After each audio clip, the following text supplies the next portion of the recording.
Nagka-arestuhan at nagkagirian. Ilan lang yan sa mga eksena sa mga pagkilos na isinagawa sa Commonwealth Avenue sa Quezon City, kasabay ng ika-5 State of the Nation address ng Pangulo. Nagsagawa rin ng sariling SONA ng sambayanan ang mga civil society group para ilahad ang anila ay totoong estado ng bansa.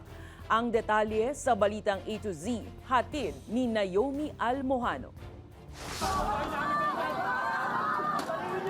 Kasabay ng ika-5 State of the Nation address ni Pangulong Ferdinand Marcos Jr., SONA ng sambayanan naman o People's SONA ang ikinasa ng mga progresibong grupo dito pa rin yan sa kahabaan ng Commonwealth Avenue. At kasabay nga ng init ng panahon, nagkainitan din ng mga otoridad at mga miyembro ng mga progresibong grupo nang makita nilang pinoposasan at inaresto ang mga kabataang kasama sa kanilang pagkilos. Bakit inaresto? Bakit inaresto? Bakit? Sino magkagulo ka dito? Hindi. Bakit inaresto? Bakit ka inaresto? Kinalampag at tinangkang basagin ng miyembro ng mga progresibong grupo ang pintuan ng BJMP bus matapos makitang isa-isang ipinapasok sa loob nito ang nasa 3 kabataang nakaposas. Hindi namin sila matunton o malaman ng pangalan kasi nung hinihingi namin sa kapulisan na iharap sa amin yung mga inaresto at ipaliwanag kung bakit sila inaresto, ayaw pong iharap sa amin. Ayon sa otoridad na kasamang humuli sa mga kabataan, inaresto ang mga ito dahil hinarang naman ng mga miyembro ng grupo ang bus kung saan nakasakay ang mga inarestong individual. Kinundi na rin ng grupo ang kawalan umano ng crowd commander ng hanay ng mga pulis na siyang haharap sa kanila at magpapaliwanag sana ng ginawang pag-aresto. Mukhang plano talaga ng pulis na arestuhin yung mga miyembro ng Vandals United.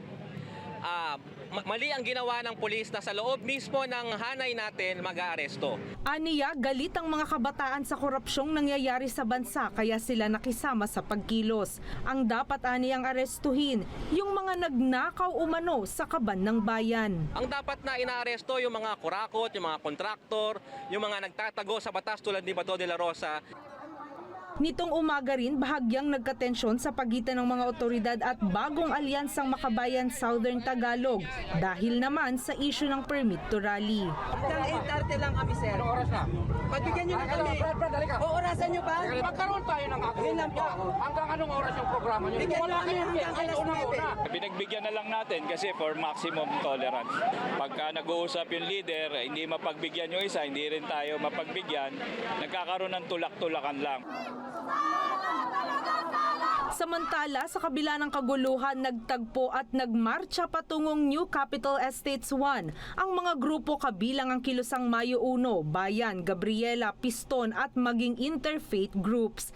Ito'y para isagawa ang taunan din nilang People's SONA o SONA ng sambayanan.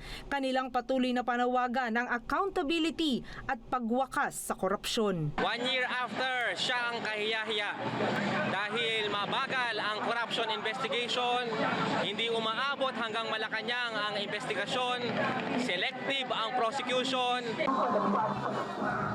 Anila, so ano na? Mahigit 1 taon na nang sinimula ng investigasyon sa flood control anomalies pero hindi pa rin nakukulong lahat ng sangkot. Kinundi na rin nila ang napipintong pagtatayo ng Pax-Silica sa bansa na anila'y banta sa hanap buhay ng mga magsasaka gayon din sa kalikasan. Naagaw ng mahigit 4,000 hektare ng mga magsasaka dyan sa Central Luzon.